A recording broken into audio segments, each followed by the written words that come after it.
Awesome. Thanks, Lisa. Hello, everyone. I'm so glad that you're here. I know that you have a choice of sessions, so I'm glad that you have chosen to join me here. I love being with leaders who are intentional about investing in themselves, and I know that's who you are because you're here after lunch, ready to learn, engage, and have fun. And so I invite you to do that. Please use the chat box feature. We'll have a few polls throughout the session. And of course, ask me questions, hit me with your best thoughts. I really want this to be interactive. Let me first quickly introduce myself. I am a recovering PhD in organic chemist. And what you see here on the right is my PhD thesis, which right now is propping my laptop. Great use for it after decades of collecting dust. I am also a Gallup certified strengths coach, a business owner. I work with some amazing leaders. And I'm proud to say, as of the last 2 weeks, I am a freshly minted empty nester and a mother-in-law. So yay me. It's been very exciting. I said just a minute ago that I work with some amazing leaders, and these are just some of the teams, some of the companies that I have worked over the years. Very briefly, I work with leaders and their teams, and I help them get results with less stress and less pressure by tapping into what they do best. And the reason why I do that is because I find that in general, when we align what we do best with what we want to accomplish, we get things done and the entire team succeeds, right? So that's a little bit about me. The tool that I typically use is a Gallup online tool called Clifton Strengths Assessment. So give me a thumbs up if you're familiar with the tool. Maybe you've taken it in the past. It identifies the top 5 talents or the top talents, the things that we do best in an individual. So let me know whether you're familiar with it. I would love to. Awesome. Yes, I see you. Thank you. So let's dive right in. Today, I want us to talk about unlocking the best in us.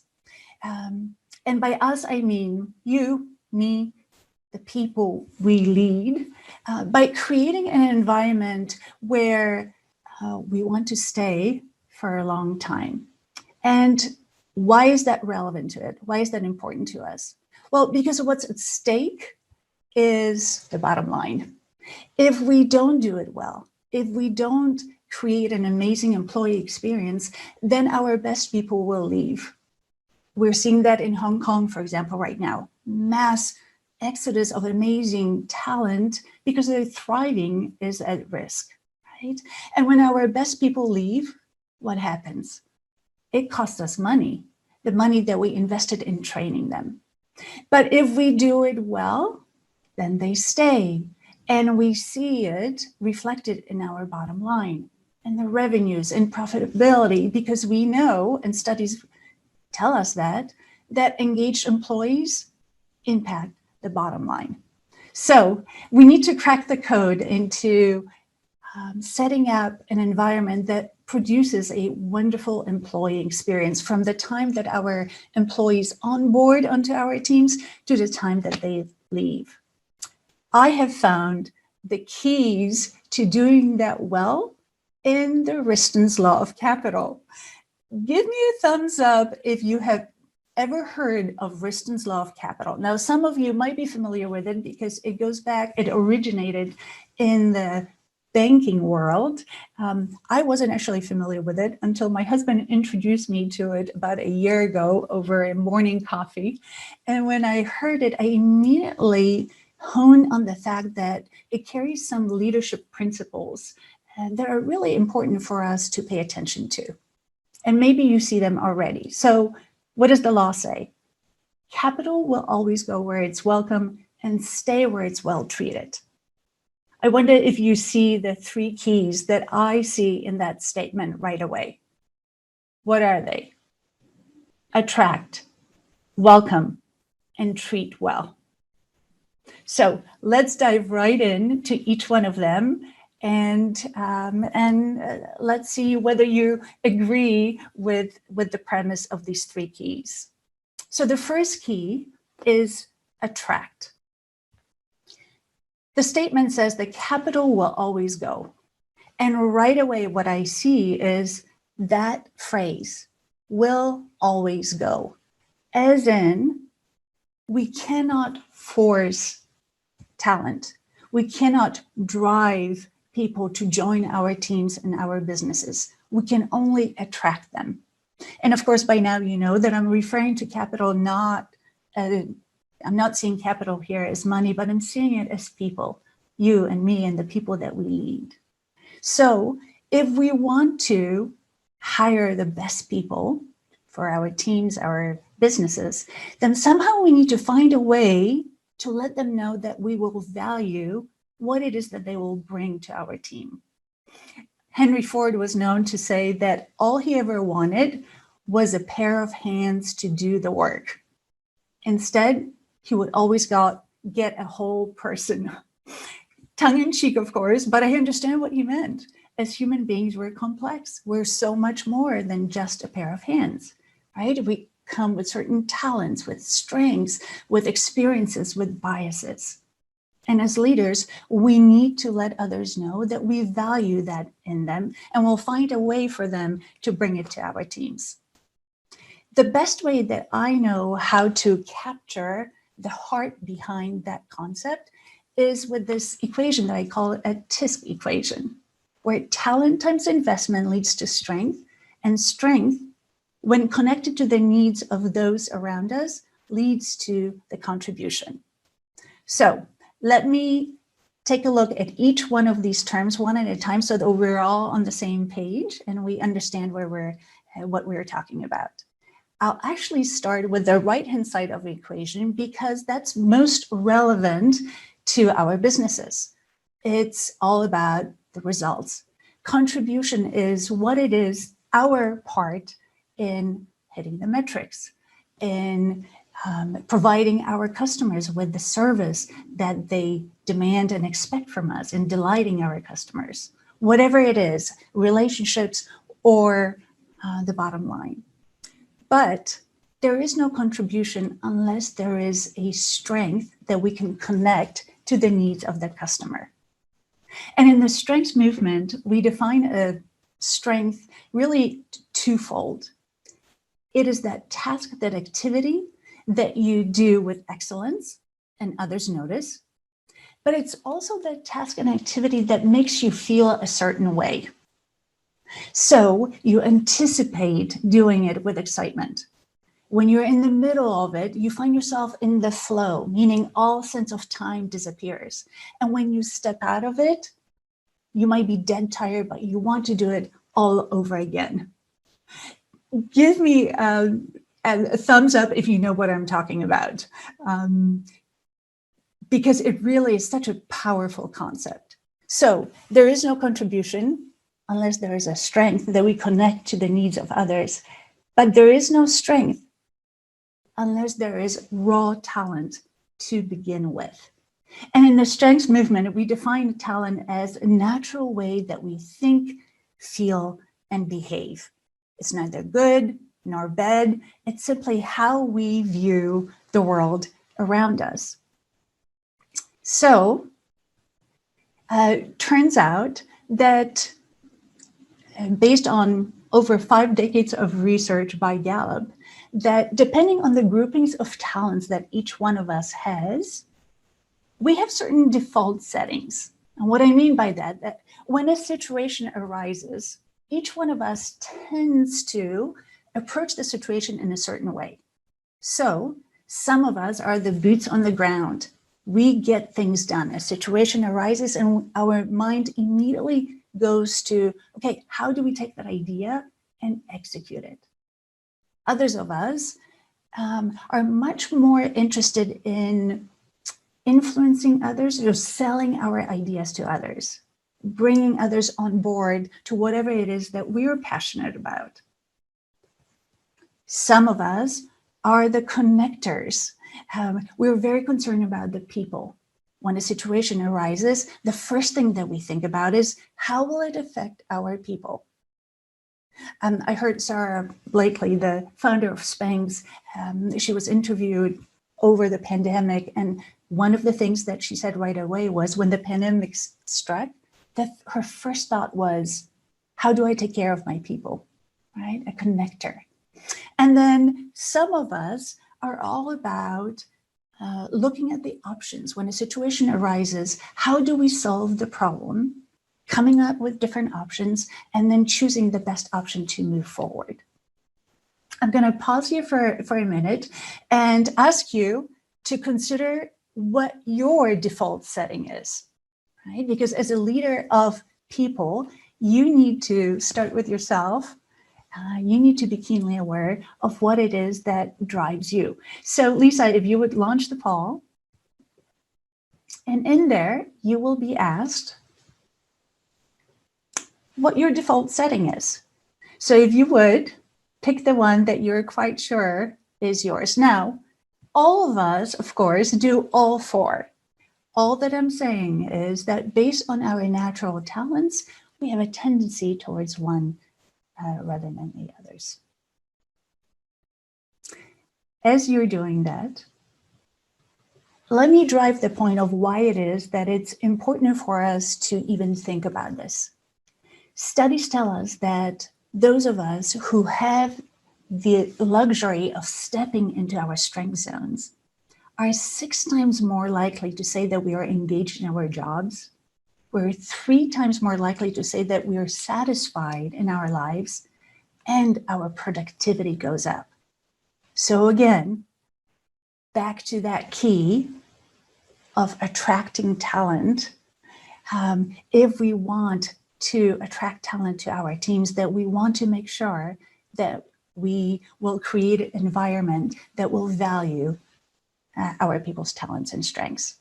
Okay, so we're seeing a lot of relationship builders here in the room right now, some strategic thinkers, not very many sneezers, as I call them, although I am one of them, so I'm repping that group right now. Thank you very much. So here's the thing.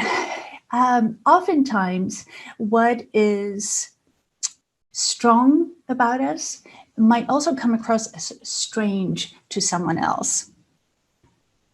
We have to be mindful of that, right? And settled into the fact that as leaders, it behooves us to be what Marcus Buckingham calls spiky, come to others with a certain power and edge.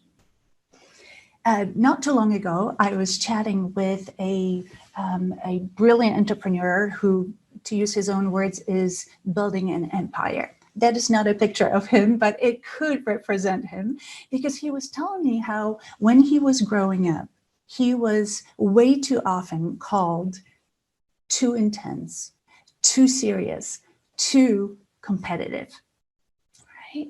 And growing up, because he was so often, these adjectives were portrayed almost in a negative, like a label. He really, for a long time, tried to dial down his intensity, dial down his competitive nature, but really only to find out that then it felt inauthentic. And then as a young adult, as he was building his career, he noticed that the one thread that was common in his life was that he was always very attracted to companies that were on the cutting edge of his field. He was always attracted to companies that were risk takers, companies that were doing things differently, because those companies reflected not just his values, but the natural way that he went through life based on his talents and his strengths. So I have a question for you. What attracts you to a company or a relationship? Feel free to put that in the chat box. But really what I'm asking is, by answering that question, you will also make some connections for yourself of how your talents and the natural way that you look at situations and relationships guide what it is that you're attracted to. Caring about people, I see in the chat box. Purpose-driven, social mission. I love that. So here's a challenge for all of us, for you and me. As you're thinking about the role that you are in right now, how well are your talents and strengths aligned with that role? Remember the statistics. The more we align our talents and strengths with what we do, the greater the engagement, the greater the productivity, the team, the business succeed. And is your personal brand and the brand of your company, are they clear enough to attract the right type of talent that you want to attract? Because remember, human capital cannot be forced, cannot be driven, it has to be attracted.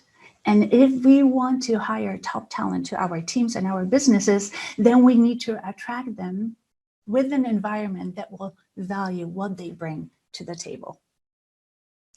Okay, so that was key number one. Key number two, welcome. And this key, I would say, unlocks the part of the employee experience that has to do with onboarding and engaging our employees. So the Riston's Law of Capital says that capital will always go where it's welcome. I love that word, welcome. It reminds me of my trip to Poland back in the 1990s. I went back to Krakow, where I was born and raised. I left when I was 16. And back in the 1990s, those of you who remember the history of Poland, Poland was just transitioning from communism to capitalism or democracy. I remember walking into two very quaint clothing stores. Each one of them had a huge sign on the door that said Zapraszamy, which in Polish means welcome. I walked into the first store and the employees there didn't even acknowledge me. When I reached for a jacket that I wanted to try on, one of them sharply said, "Proszę nie dotykać." Please don't touch the merchandise. I was very confused, and I'm sure you can relate to me. I did not feel welcome in that place. And then when I walked into the second boutique, I was immediately greeted with a very friendly "Dzień dobry, zapraszamy." Hello, welcome. I poked around. I even bought something there because I wanted to support this brand new entrepreneur. I wonder if you can guess which one of the two stores continues to thrive 20-some years later, based on what Riston's Law of Capital would predict, right? And which one died the natural death predicted by the same law. We know when we are welcome, don't we? When others value what we bring to the table, we want to lean in, we want to engage. So if we want to be the type of leaders who create an amazing, thriving employee experience for our people, we need to pay attention to how we onboard our new employees and then how we keep them engaged as they continue on our teams and our businesses. But here's the stark reality. We don't do onboarding very well. Only 1 in 10 employees says that their organization does a good job of onboarding. And only 4 in 10 employees are actually engaged in the first 6 months with their company. And by the way, that period of 6 months is the most crucial period for any employee and their tenure with the company. Now, I'm sure you have experienced it. Different companies do onboarding differently. Some focus more on group onboarding. Others maybe partner their new employees with mentors and guides that work with them individually. Some have a very well-structured processes to take their employees through the initial onboarding steps. Others kind of let them sink or swim. I really don't think that there's the right or the wrong way to do it, but we absolutely have to pay attention to how we do it. Here's the good news. If we want to crack the code for onboarding our employees well, then we have these amazing questions that research tells us are indicators of how our employees are doing. And the questions are rather straightforward. They really go to the heart of the company right away. What is it that we believe around here? What are my strengths? What is my role? Who will be my partners? And can I see myself in the company in the future? So I'm going to ask you again, if you were to ask these questions on the scale of 1 to 5, where 1 is I have no idea and 5 is I've got this, which one of these 5 questions would you be able to answer with a solid 4 or a 5? Lisa, will you launch the poll right now? And let's see what our audience thinks. And as you're answering these questions, Lisa, would you change the poll? Joanne, hold on. I just missed the clip. Sure. Hold on. I've got it right here. No problem. Perfect. So on a scale of 1 to 5, 1 is I have no idea, 5 is I got this. Which question could you answer with a 4 or 5 for yourself, for the role that you're in right now?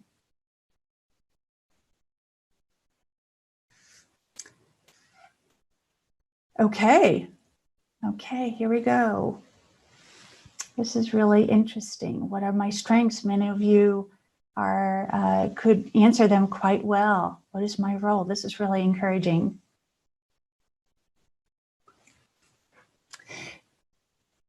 So once our employees are onboarded,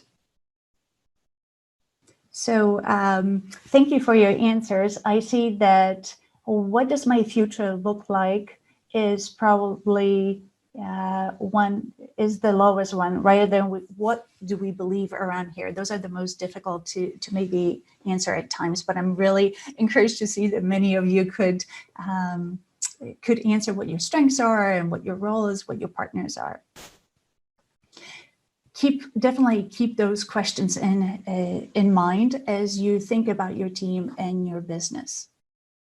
Now, besides onboarding, we need to really think about how we are going to engage our employees. And research tells us that best leaders lead with positive intent, meaning they assume the best of others. And in fact, they don't assume, they ask questions to find out more about them. They view differences on their teams as their advantages. So maybe that one person on your team who maybe is the brake pedal to your gas pedal, you view that person as someone you need as a partner, because ultimately your entire team will be stronger. And best leaders surround themselves with diverse people. They go out of their way to find teammates who will fill in the gaps of everyone else on the team. Now, with that in mind, I have a challenge for you. Moving forward, as you lead the people in your life, ask them how they would answer the 5 onboarding questions. And if some of their answers, like the ones in our group, the ones about the future, the ones about what do we believe around here, are a little lower, consider what you could do to help them bump up that number so they can feel much more a part of your team and of much more comfortable in the culture of your company. Okay, so now we have covered the 2 keys of attract and welcome. Then comes the 3rd key into creating an employee experience that unlocks the best in them. The Richton's law of capital says that capital will stay where it's well treated. I wonder if you could hit me with some of the adjectives that come to your mind right away when you hear that phrase, well treated. Because I have to be honest with you, for me, I have a bit of a love-hate relationship when it comes to that phrase. I think because I realize that to treat someone well will mean that it will cost me something. Time, money, my mind's real estate, right? I see respect as one of the words that, quite a few words, respect. Yeah, to treat someone else does mean to respect them. Thank you for that. Studies tells us, media tell us that over the pandemic, many of us have taken up gardening. Give me a thumbs up if you're one of those people.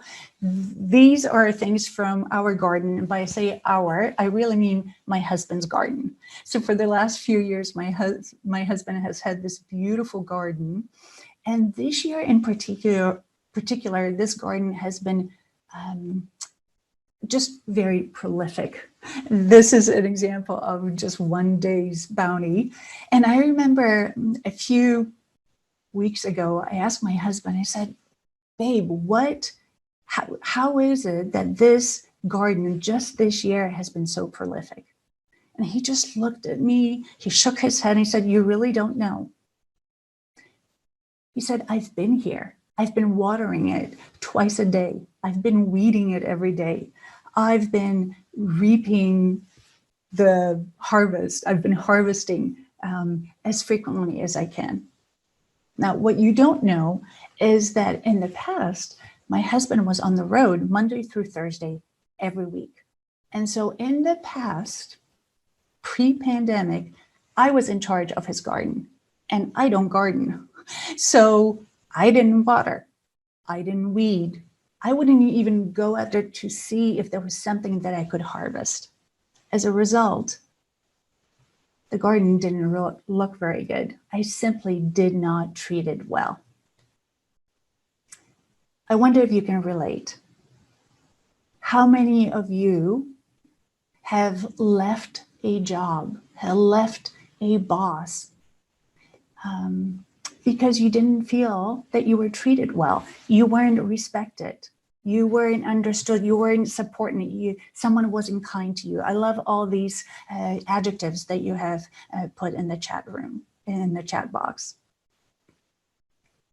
If we want to be leaders that create an amazing employee experience and an environment that helps them thrive and helps them unlock the best in them, then we need to find a way to invest in them and recognize them for their best contributions to our teams.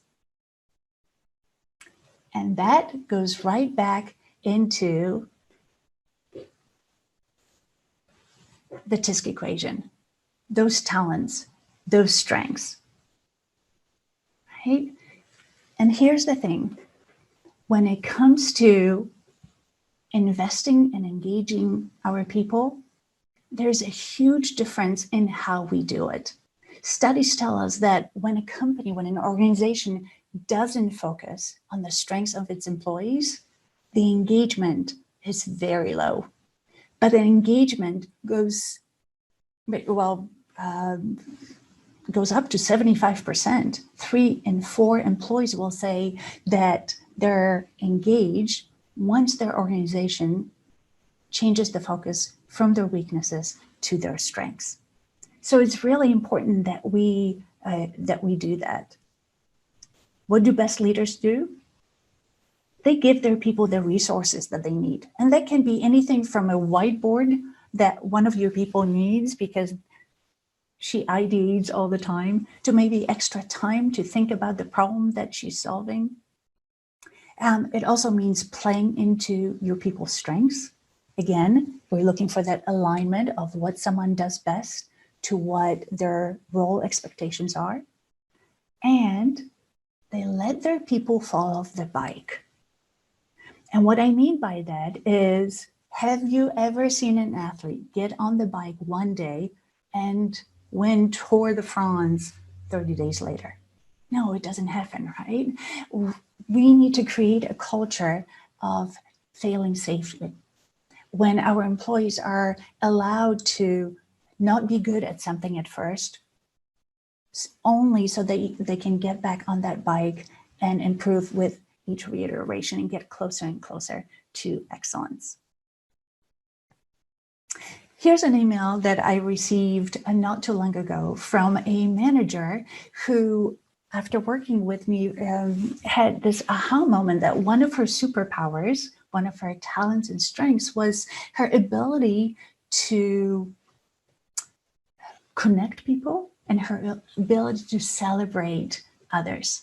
And it became so important, her mission to bring that superpower of hers to her team and to her organization at large became so important that she came to her boss with this idea of creating a mid-year, so it was just during the summertime, celebration of her coworkers. And she didn't know if anyone would show up, but the idea was that employees would come together at one time with shout outs for each other. It was a huge success. And they will continue to do it. In fact, as you can see here, she has even created a wall of thanks in her virtual community. Now, what was exciting for me about that email was not only that this amazing manager made some connections for herself, but that her boss gave her the resources and gave her the green light to run with what she was seeing as an important part in shifting the culture from one that was rather negative to one that really is on the way of being very positive. Here's the thing. When it comes to praise and recognition, it's not something that we do very well in the business world. Here are the facts. Did you know that 65% of Americans received no recognition at work last year? And yet, most of us would say that we are at our most productive when we are around positive people, the implication being people who recognize and what's best about us. And here's the thing. Studies tell us that there is a magic ratio that allows us to connect with others in a way that's meaningful. And that is at least 5 positive interactions to just 1 negative interaction. And I know that is not how it plays out in my life. And I wonder if you would say the same in yours. Because really, when it comes to in the business world in particular, we are walking a tightrope. And the tightrope is that on the one hand, we get inspired by praise and recognition. It makes us want to do it over and over again. On the other hand, our system is really set up to focus on our weaknesses. I believe as a society, in the business world, we have believed some myths about what it means to be a successful leader. A myth that we need to fix what is wrong with us. A myth that we need to put in what maybe is missing. Remember my brilliant entrepreneur who was always called too competitive, too intense. For a while, he believed that there was something wrong with him. We've believed the myth that strengths are just that. Strengths, we don't have to invest in them. They'll take care of themselves.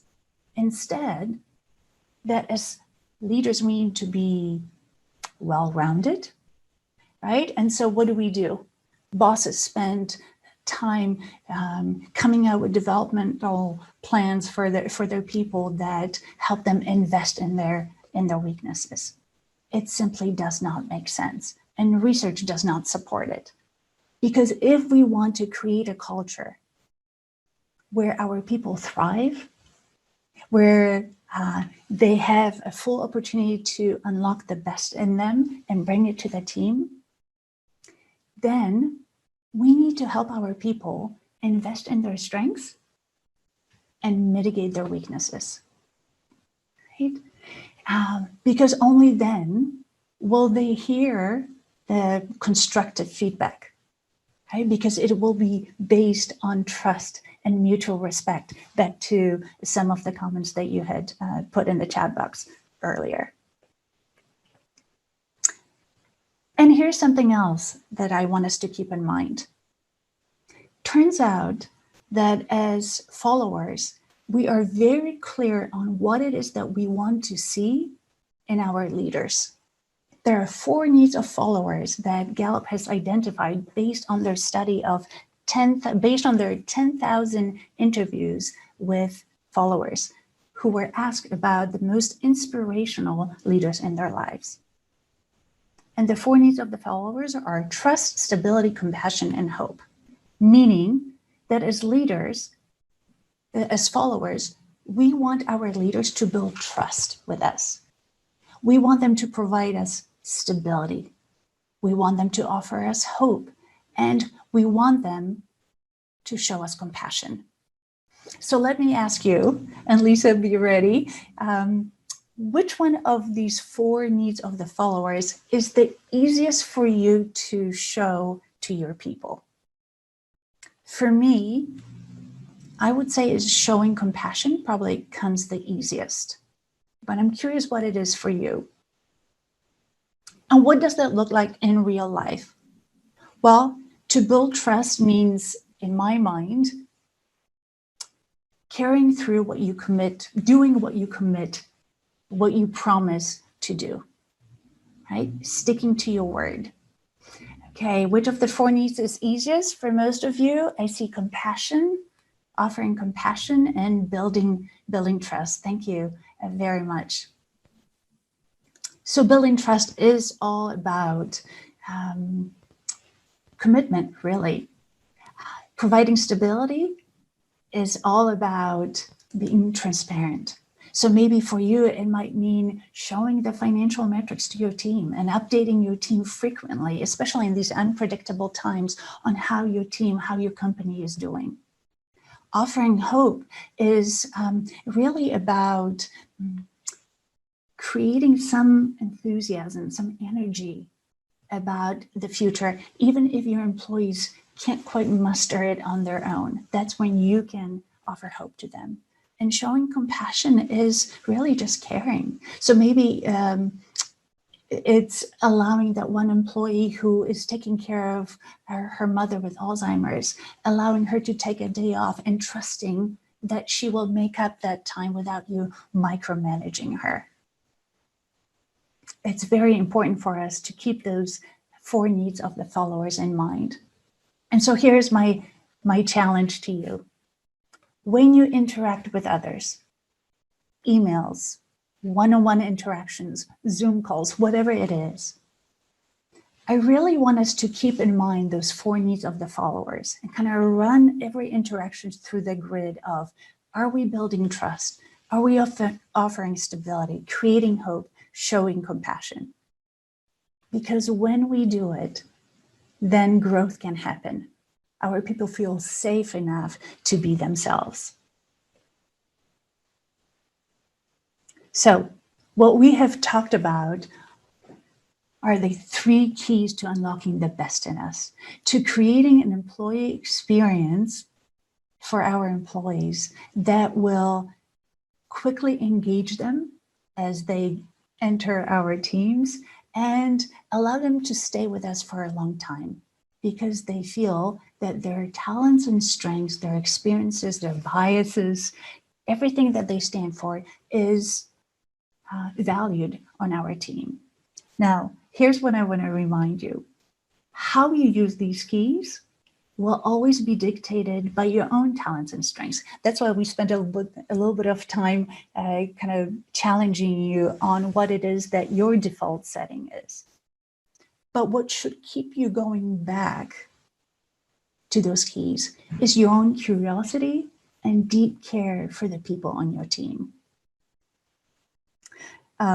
Robert Heinlein, who is an American science fiction writer, once said, "Never attempt to teach a pig to sing. It wastes your time and annoys the pig."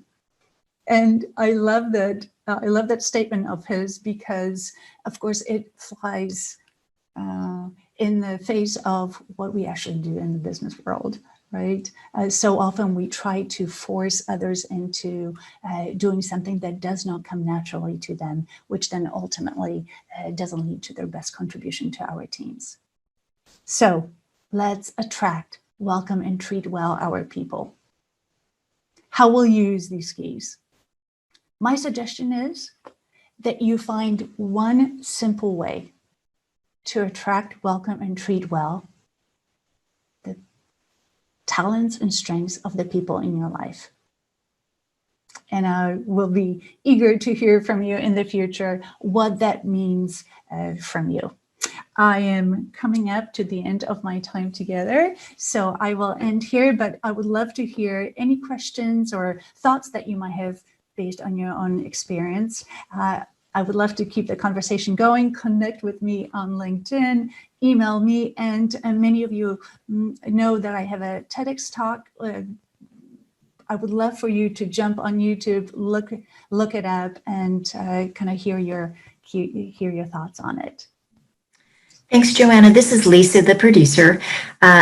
And my apologies if I'm mispronouncing this name. Tomasin had a question in the chat about the wall of thanks, wondering how it would look in the virtual world. And I know that Steve chimed in with maybe doing it on a whiteboard or using chat, but I didn't know if you had any input on that as well. Yeah, you know what? That's a fantastic question. And I should have asked my client how exactly they did it. So if you don't mind, I will actually ask her and get back to you. Because that's a really good question, and I should know the answer to that, because now that you ask it, I'm quite curious how they did it. I have a feeling that they had some sort of to Steve's point, they had some sort of an internal setup that allowed them to do it. Anyone else? Thank you so much for participating in the chat room and in the chat box and giving me your answers. I really enjoyed hearing your feedback.